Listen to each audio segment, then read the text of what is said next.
One of the things that I see a lot with 19-year-olds, especially when they are leaving college because they are not doing well, is oftentimes they have a really vague sense of what they're doing there. Interestingly, this is most college students. Most college students have a very vague sense of what they're doing in college because most of them shouldn't be there. They have no clear idea of what job they might want or what they're going to do with it. The only exceptions to this are kids that are going for something that requires a legal license. So those that are pre-med because they're trying to get into medical school because they're going to go get a medical license, or those in accounting programs, either going to go get a CPA license. That's totally different. Those are 7.7% of all the jobs are those that require legal licenses. So for those kids, it's different, but that leaves the other 92% of them that have no idea what they're doing, no idea why they're in college. And when they hit roadblocks, they don't try to get over them. And the reason they don't is because they don't really have a reason to.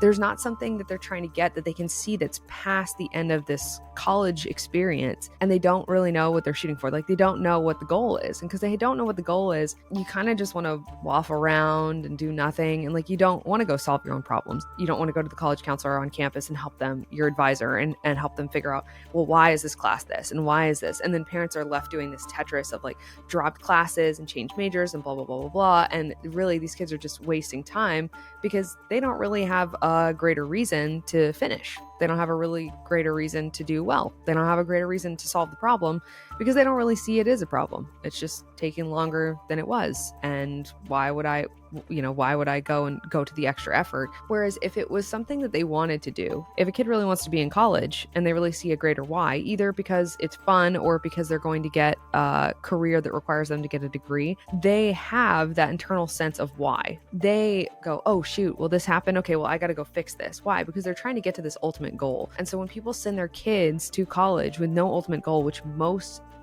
college students go with no ultimate goal, which is why they spend so much time, which is why they spend so much money, which is why they change their majors so much, which is why 41% of them end up leaving because they shouldn't have been there in the first place. And when they lose motivation, there's nothing inside, there's nothing internally getting them to move forward.